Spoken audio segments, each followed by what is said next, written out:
Olá, bom dia, que Deus abençoe este dia, que Deus abençoe a sua vida e todos aqueles que estão nesse desafio de ler a Bíblia em um ano.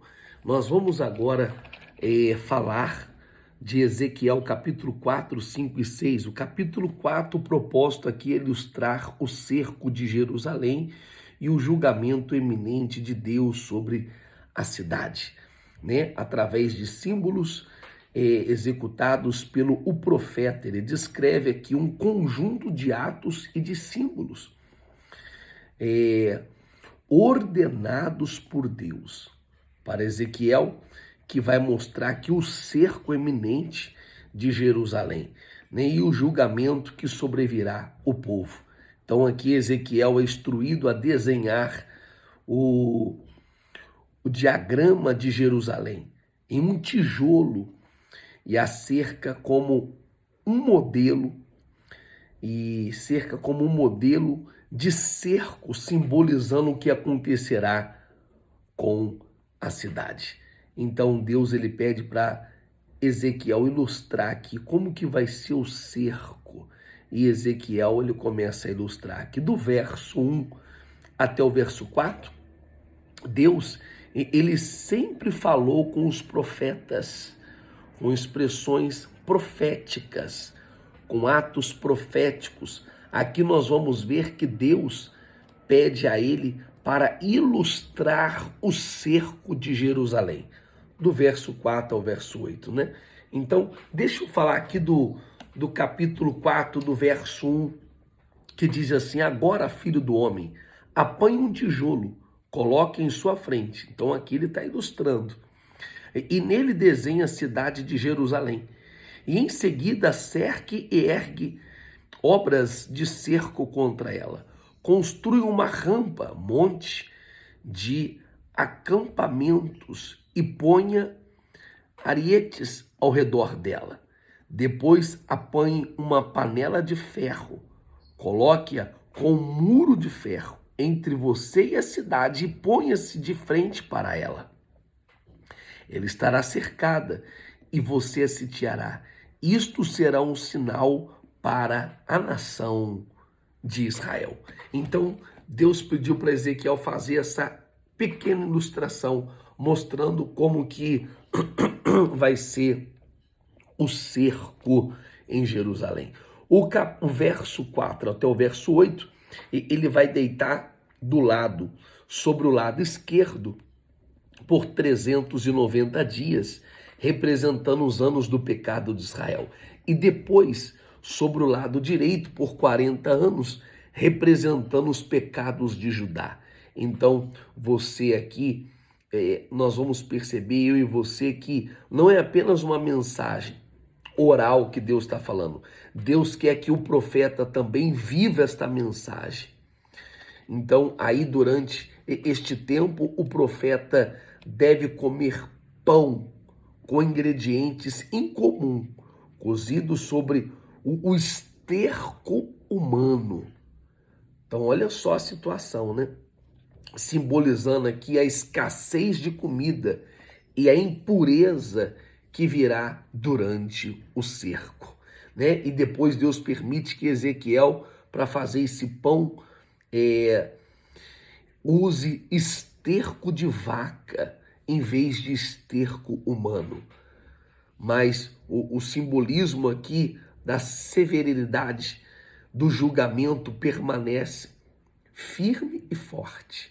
Então, no verso 16, o juízo aqui é forte. No verso 16, diz assim: e acrescentou, filho do homem, cortarei suprimento de comida em Jerusalém. O povo comerá com ansiedade, comida racionada, e beberá com desespero água racionada. Depois haverá falta de comida e de água. Ficarão chocados com a aparência um dos outros e definharão por causa da sua iniquidade. Olha que palavra profética. Esta palavra que Deus falou para o povo. Eles vão se definhar. vai faltar água, vai faltar comida. Eles vão olhar um para a aparência de um para com os outros e eles vão ficar horrorizados. Olha que situação. Tudo isso é o fruto da desobediência. O capítulo 5 proposta aqui é representar a destruição de Jerusalém e a dispersão do povo como resultado do pecado. E no Ezequiel capítulo 5, ele continua que o ato simbólico, que esse ato simbólico aqui que representa a severidade do julgamento, um julgamento severo, né, sobre Jerusalém. Então ele aqui é instruído a cortar o cabelo e a barba com a espada afiada, dividindo um cabelo em 3 partes. Então imagine só as pessoas olhando o cabelo de Ezequiel, dividido em 3 partes. Eu creio que ficou muito feio o cabelo dele, esse corte de cabelo, mas todas as pessoas ali eram um símbolo para despertar. Deus sempre usou os profetas, sempre usou para falar. E aqui ele falou, corta o cabelo em 3 partes.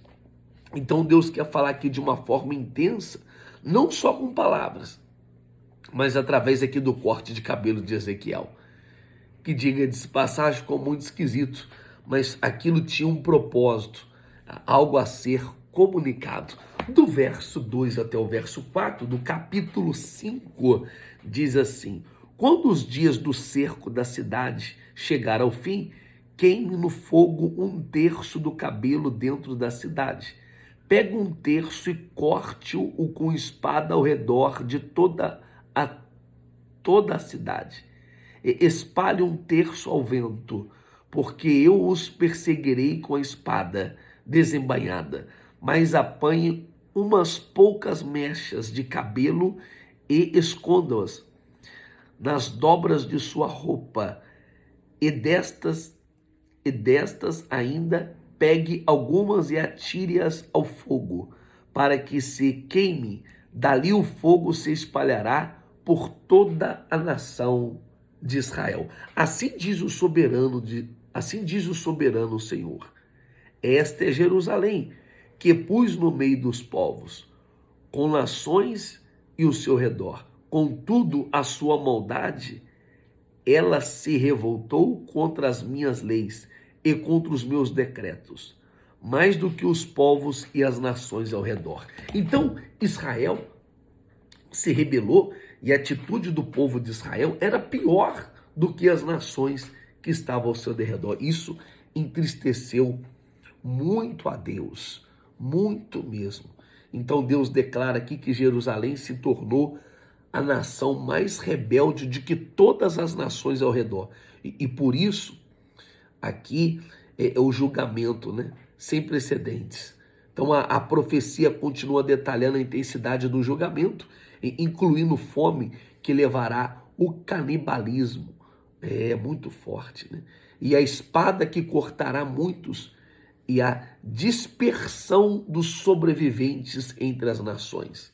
Então, ele está falando aqui, né, desse terrível cerco e a terrível situação que o povo de Deus vai passar, porque todos decidiram virar as costas. E é triste a vida de uma pessoa sem Deus. O capítulo 6 é profetizar contra os montes de Israel, denunciando aqui a idolatria do povo, anunciando a destruição dos altares da idolatria. O capítulo 6, que tem aqui profecias direcionadas aos montes de Israel, que eram frequentemente usados como local de culto, idolatria. Então Deus ordena que Ezequiel profetize sobre eles, sobre os montes, declarando que ele trará a espada sobre os altares idólatras, destruindo completamente. Isso daqui é a razão do que o povo foi para o cativeiro. Uma das razões que o povo foi para o cativeiro é a idolatria. Se você não sabe, a idolatria é pecado. Do verso 1 ao verso 7, deixa eu ler aqui o verso 1 ao verso 2. E essa palavra do Senhor veio a mim, filho do homem. Vire o rosto contra os montes de Israel. Profetize contra eles e diga: os montes de Israel ouçam a palavra do soberano, Senhor. Assim diz o soberano, o Senhor, aos montes e às colinas, às ravinas e aos vales: estou prestes a trazer espada contra vocês. Vou destruir os seus altares idólatras. Seus altares serão arrasados, seus altares de incenso serão esmagalhados, e abaterei o seu povo na frente dos seus ídolos. Amém? Porei cadáveres dos israelitas em frente dos seus ídolos, e espalharei os seus ossos ao redor dos seus altares. Deus, ele não aceita a idolatria. Então aqui ele está falando aqui da idolatria, que ele trará espada sobre os altares, destruindo completamente. Então aqui do verso 8 ao verso 10, os mortos serão espalhados ao redor de seus ídolos e os altares serão profanados, mostrando que Deus é Deus. E Deus não tolera aqui a idolatria na terra. É isso mesmo, idolatria é pecado. Então, no meio do seu povo, ele abomina a idolatria. Está aqui uma promessa que os remanescentes será poupados e levados ao cativeiro. E esses poucos vão se arrepender dos seus caminhos idólatras e vão se voltar para Deus. No verso 10 do capítulo 6, que nós já vamos encerrar, diz assim, olha só. No verso 10, diz assim as escrituras sagradas. Que coisa gloriosa e magnífica. Está aqui, E saberão que eu sou o Senhor, que não ameacei em vão trazer esta desgraça sobre eles. Assim diz o soberano Senhor: esfregue as mãos, bata os pés e grite: ai, por causa de todas as práticas impias, repugnantes da nação de Israel. Pois eles morrerão pela espada, pela fome e pela peste. Quem está longe morrerá pela peste. Quem está perto cairá pela espada. E quem sobreviver e for poupado morrerá de fome.